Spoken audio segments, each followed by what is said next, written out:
What do you think should happen with the Donbas region then? Let it be cut the way it is. It's cut up right now.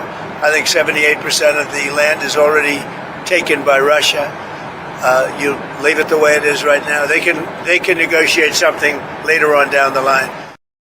Yeah, that statement there is virtually assured of making both Zelensky and Putin unhappy and aggravated, and certainly not happy about trying to come together and make some kind of a deal, because those are not terms that either one of them are willing to consider.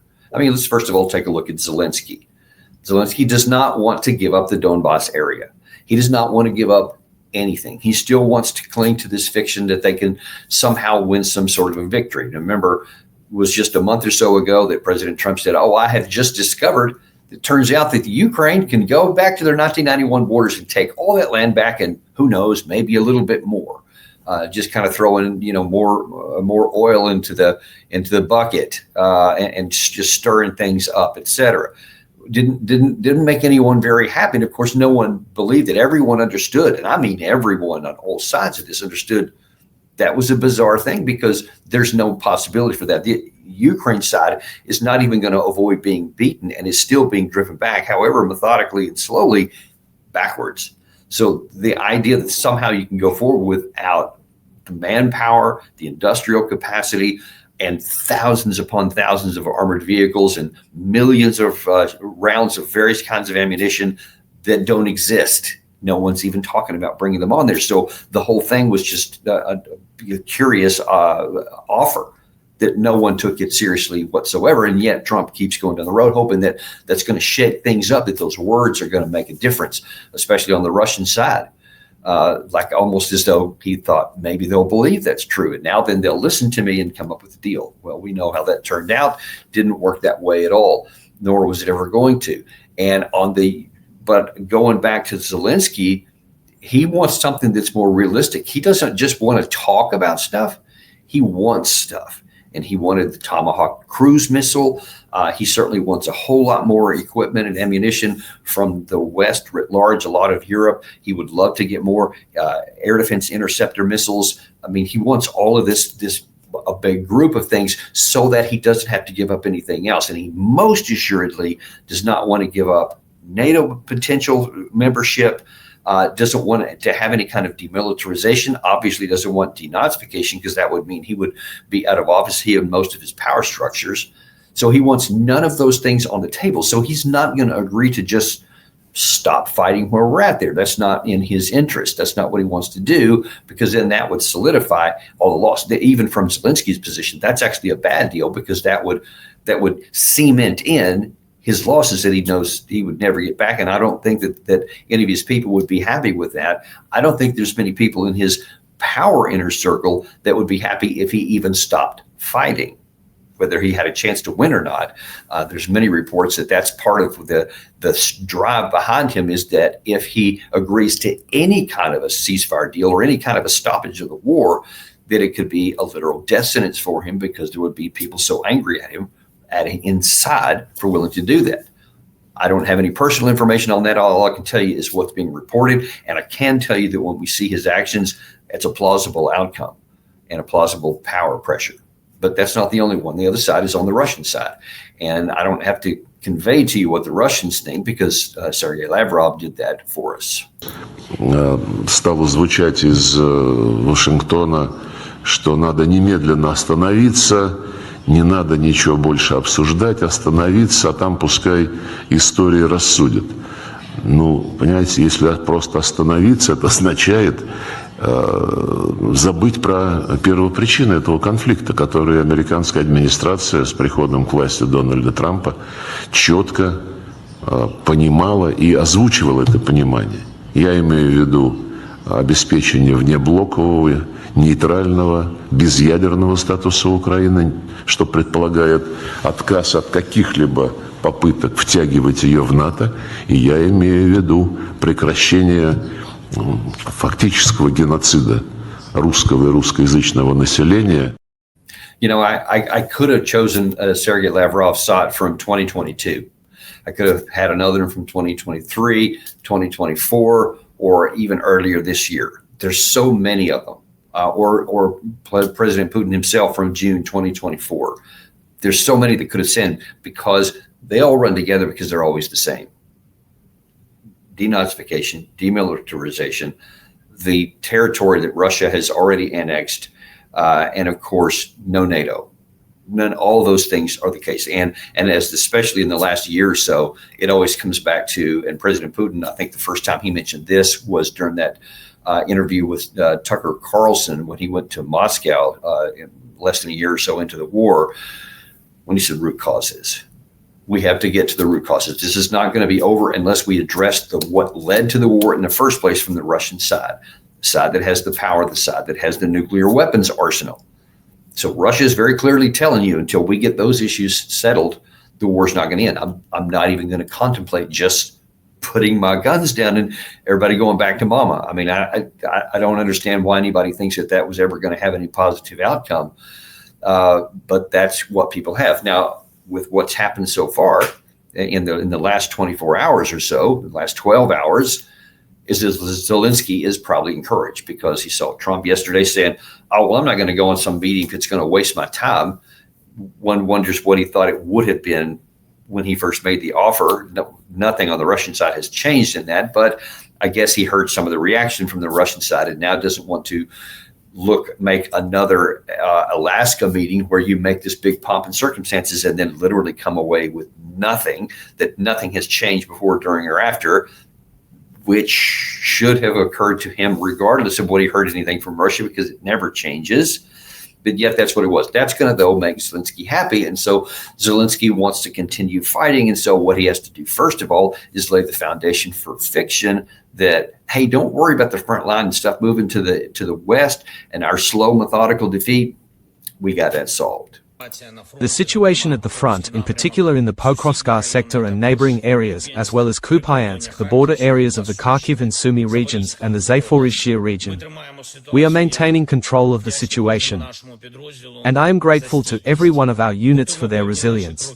We are preparing certain steps of ours at the front and responding to every Russian strike. We also spoke with Commander-in-Chief Oleksandr Sysky, including about our long-range capabilities. There has been an increase both in the range and in the accuracy of our long-range sanctions against Russia. Practically every day or two, Russian oil refineries are being hit. And this contributes to bringing Russia back to reality. Okay, coming back to reality would be a great thing if he would do it. Now, there is some truth in what he said. They have been developing more and effective long-range strike assets, whether that's missiles or drones, etc. And we saw overnight there was another big success. They hit in Bryansk, and I can't recall the second city that they hit, but there were two cities in Russia which they again hit and knocked a lot of power offline. And then Bryansk has been hit. Bryansk is a city that's pretty close to the Ukraine border, which is why they're choosing that one. But the issue is it's a known target, and the missiles are getting through. The drones are getting through. So that shows that Russia's air defense is not impervious, as none is, but it still gets most of the things down. Yet some things are going to continue to get through. And of course, in retaliation for that, after that strike came, Russia launched another salvo of 430 combination of missiles and drones. And of course, those also saturated across much of central and eastern Ukraine, striking targets and again hitting oil infrastructures, electric generation power stations, transportation with trains, etc. All these things that are necessary to move military forces around, things that are necessary to run factories. And we don't know all the targets. I don't know if there were any command and control, oil storage units, ammunition storage units. I don't know any of those things yet. We can imagine that some of those are hit. They usually are, but they have been focusing on the energy of late. And so whatever damage the Ukraine side did to the Russian side in hitting Bryansk is not exactly a big military target. It's not something that's going to cause a lot of problems for the Russian war machine because of the threat of long-range strikes, they have moved them much further back. There have also been reports overnight, I haven't got them confirmed yet, but apparently Storm Shadow missiles were used as part of the Ukrainian strike into Russia. And if it turns out that Storm Shadow missiles specifically were used and were aided either by the United States or Britain, and those struck some targets in there, we have the potential for response also from Russia, an asymmetric response. It's not likely that Russia's going to launch some missile anywhere outside of Ukraine against any British or American assets. But you have to have British, and I think both British and American assets, to be able to have those missiles land on target, intelligence, targeting data, et cetera, and maybe even the physical operation. But the fact that they were British Storm Shadow missiles, if that proves to be true, that shows that we could again have another potential for escalation. So this could be a problematic day in the nature and in the interest of peace for those who want to see this war come to an end. And listen, Ukraine has more problems than stirring up trouble, whether them or their European backers in their own European backyard with Hungary and Romania, or expanding and now using British Storm Shadow missiles to affect inside of Russia. There's also a math problem. And our very own friend Larry Johnson, who was on the Sanchez effect, talked about some of this missile math. Consider this. Let's say you've got an inbound Iskander missile from Russia. Ukraine's going to have to fire 4 Patriot missiles to try to take down that Iskander, and they won't be able to because the Iskander can evade them. Each one of those missiles costs $7 million. Gosh. Now, I guarantee you the Iskander doesn't cost $28 million. Right. So here's Zelensky shooting off 4 to try to take it down. Well, we've seen, look, we've had several days in a row where Russia's shooting between missiles and drones 600 a day, 800 a day, 700 a day. Let's just assume you fire 2 Patriot missiles for each one of those. In one day with 800, you've shot 1,600 Patriot missiles. That's 5 years of production. And of course, that's one of the reasons they won't fire that many, no matter how many incoming Iskanders or drones they have, because they don't have them. They don't have 1,600 Patriots to use. They're scrapping to trying to get any. And as a result of a lot of that, and some of the reporting I've seen shows that Ukraine has concluded that best to try and shoot down some of these drones and the decoys that come along with them. It's impossible to tell from the cross-section of radar which is which in the air, so they have to assume everything is armed, knock it down. A lot of them, they're using actually traditional AAA guns, that anti-aircraft guns that can fire, I think, like 57, 53 millimeter shells. Other machine guns just parked on the back of trucks that are in known egress routes, et cetera. They're doing literally everything. They're also using drones to try and knock some of these air drones to knock another drone out. So the Ukraine is getting pretty clever on some of that. So they don't have to go all of this. And in fact, you really wouldn't even want to use a Patriot interceptor on a Garin drone unless you're really in a lot of trouble.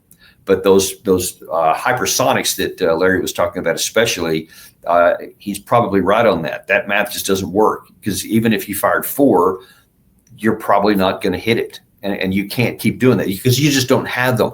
We don't have that many to give. So you have a real problem here that you're never going to get ahead of this. And we saw on the latest one overnight, there were 430 aerial vehicles of various types that were launched. They got some of them down. Most of them got through. A good percentage of them got through. And then we've seen, again, they continue to suffer damage after damage. They can never keep up. The Ukraine side can never keep up with what the Russians said, because the Russians can just launch hundreds of these things in nights. Ukraine can launch a handful periodically. And yeah, some of them got through, but the net effect on the Russian war machine is negligible, if not none at all. Like I said, Bryansk is not a major military strike. So yeah, you hit it. And it certainly messed up a lot of the people who were living there, and it interdicted their lives, but it didn't have anything to do with the war effort. Because Russia is aware of the range of a lot of these stuff, and a lot of their most important facilities, oil infrastructure, and especially military factories to make weapons, ammunition, and missiles and all that, are much deeper into the country, just like they did in World War II, beyond the reach of anything that we have so far. Even should they have gotten the long-range missiles that Ukraine was trying to get with Tomahawks, even those, some of the factories would be extended beyond this, because Russia has foreseen this and they have put things quite far away from them for that very reason. So even that wouldn't make any fundamental difference if some of them got through. But of course, then we have the additional problem of escalation. And now, again, it remains to be seen overnight.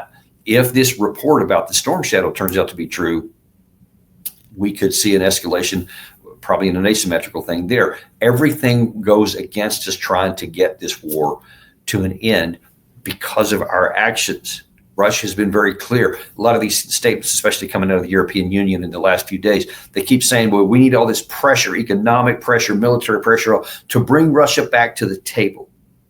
Russia's at the table. They've never left the table. The problem is, and let's get definitions right, you don't want to bring Russia back to the table. You just want Russia at the table to sing your song, have a view you want. That's what this is all about. That's what you're attempting to do very poorly to do, because you can't. You don't have the leverage. You don't have the resources. You don't have the capacity. Russia does. And how much longer they're going to stay, holding their nose and being restrained in how they respond, we don't know. I get the feeling that there are some in the West that want Russia to lose their restraint and then to strike deeper inside and in Europe outside of Ukraine borders. I think that some want a war. I think they have some fantastical, twisted idea that they can maybe keep it from, that they can keep it from going to nuclear. And they think, this would help. We could just get a contained war, just get a little bit, then we'll see. Now everybody will finally get on board, and then we'll push Russia back. And then that's just detached from reality thinking. It is bizarre. It is incredibly dangerous, should anybody be feeling that way. And unfortunately, because of the actions, we have to conclude that there may well be people in positions of authority in the West that are thinking exactly that way, and putting all of our lives at risk in the process. All the regular people who are not crazy and who are not looking at things in a twisted and perverted way. Things that reality, truth on the ground. That's what we're looking at here. And then one final thing I want to show you, that I talked about missile math. It's not working for the Ukraine. Well, neither is manpower math. The morale problem on the Ukraine side is desperate, as are the casualties. We've seen, since the start of January in 2025, when the government of Russia, government of Ukraine agreed to exchange the bodies of dead soldiers. Yeah. It's worked out to an average that for every dead Russian soldier returned to the control of the Russian government, Russia is turning back 35 to 45 dead Ukrainians. Wow. Now, 40 to 1 odds. Yes. Now, here's where we get into this interesting analytical contradiction. On the one hand, Western analysts, General Ben Hodges, General David Petraeus, General Jack Keane, Admiral Stavridis, they're all saying, oh, Russia's doing really bad. They're barely making any progress. It's really slow on the front. And then when you point out those odds of bodies, they say, well, the reason that's happening is the Russians are moving so fast that the Ukrainians don't have time to recover the bodies. And you go, okay, which is it? Is it slow or is it fast? Pick one. Pick one or the other, but you can't have both. Yeah, but they do try to have both. They try to have both virtually every day. And again, we aren't dealing with reality.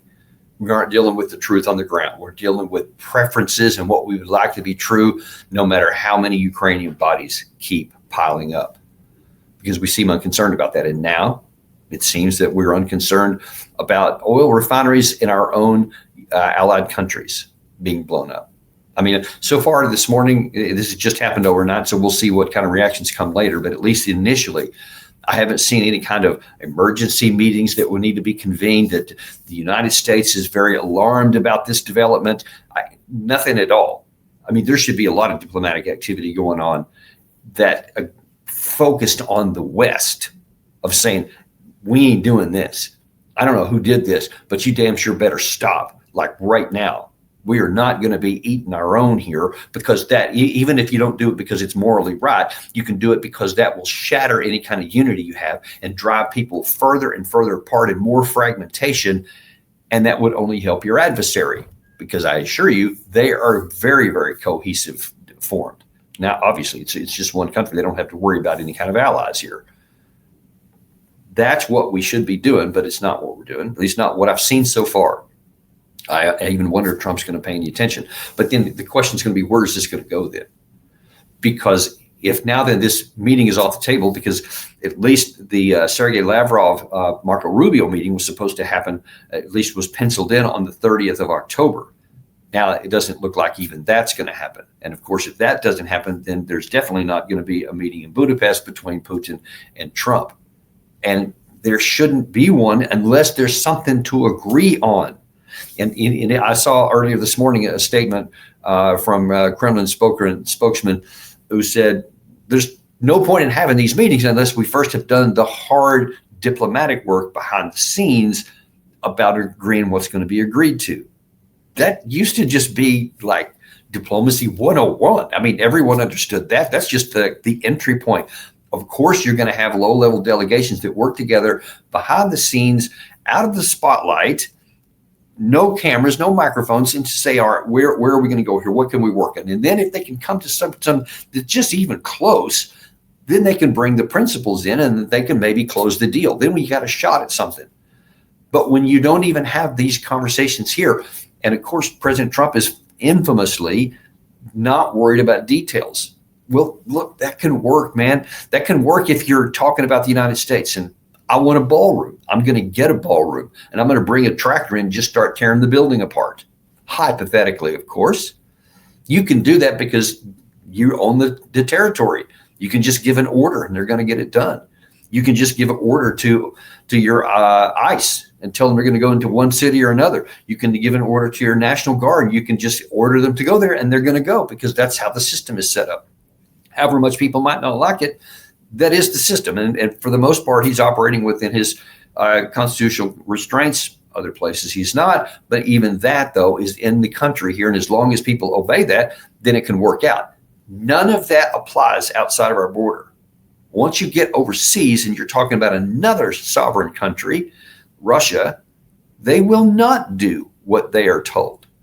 And they are not going to take action antithetical to their national interests. They're simply not going to do it, however much you may wish it, however much you may try to put pressure on there. That's from Trump. Or if you're the European Union and you're going to try to compel Russia to do what you're bidding from a position of weakness, and then somehow in your mind you think that that's going to work, I mean, that's bizarre. That is a problem. And one of the things I've been studying here of late, and I just keep getting more and more alarmed, I've been studying the real intricate details that led up to World War I. And we should never, I don't know how much you're aware of it, but we should never have been in World War I. That assassination of Archduke Franz Ferdinand should never have resulted in a world war. At the most, it should have been maybe the Fourth Balkan War or something, or a war between Serbia and Austro-Hungary. That's at the worst of it should have been. And even that shouldn't have been. But the fact that it turned into this much, much bigger thing were because people were foolish. They weren't thinking, and they were just reacting to a lot of things. And they were just using a lot of the mental constructs that had already existed, and they just drifted or sleptwalked right into war. And we're doing something, I think, worse this time, because much of the problem that happened in 1914 was because of the poor communications capabilities, and people couldn't react quickly enough, or they didn't have enough advanced information that they needed to make decisions, and then they made them in the absence of which turned out to be contradictory to what they would have done otherwise, and then here we're in war. This time, obviously, every bit of communication exists across the globe, in your hand. Everybody's got it. Nobody's without it at any time. You can get, especially as a head of state or somebody in the high offices of government, can get whatever they need in an instant. It's not knowledge and information that's the problem. It's the capacity to process it that's the problem. And we've got too many people not believing their own eyes about what they see on the ground, not believing what's absolute reality on the ground because they keep thinking too many leaders. All we got to do is just force it on the ground. We can create our own reality because they've had too many experiences where they could do that. When things weren't working the way they wanted, they can just muddle through it or just coerce somebody into doing something where eventually it would work out, or even when it didn't, what's the big deal? Take Afghanistan, for example.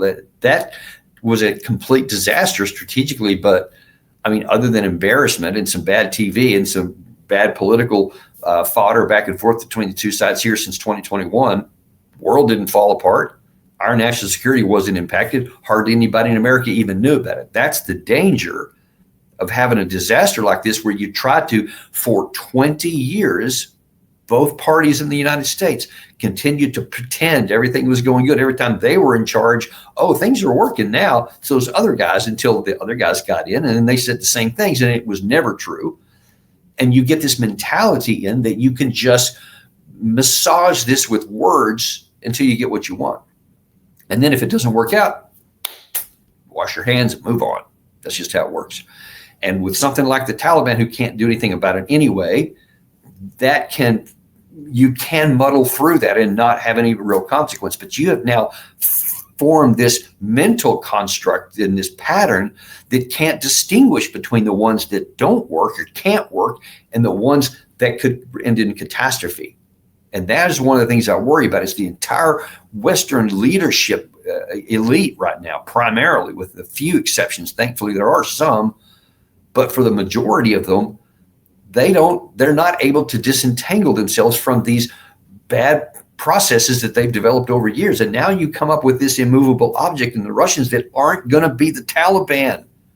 They're not going to be Vietnam, folks. They're not going to be the insurgency in Iraq. These guys have the substantial capacity to fight back. And if you keep pushing a bad situation, you may find out firsthand in your face. And that will be bad for Russia. That would be bad for Ukraine. It would be bad for Europe. It would be bad for mankind. Everybody would lose in that. And I'm not even talking about if it goes nuclear. That's self-evident. I'm just talking about if it stayed conventional. If we muddle ourselves and stumble ourselves into a war because of our abject unwillingness to acknowledge reality, everybody is going to lose. And I pray that we never get to that point. And I certainly hope that with shows like this, with some of our other colleagues in this arena that are telling the truth, I hope that enough people finally start paying attention. I'm talking about regular people. We've seen this No King's Day where 7 million people protested in a single day in the United States. That was a blip in the screen, but it also shows that people are starting to wake up. And if they get motivated in the right way, things can change. And that's certainly my hope for that. Appreciate you guys very much. We'll look forward to seeing you on the next episode of Daniel Davis Deep Dive.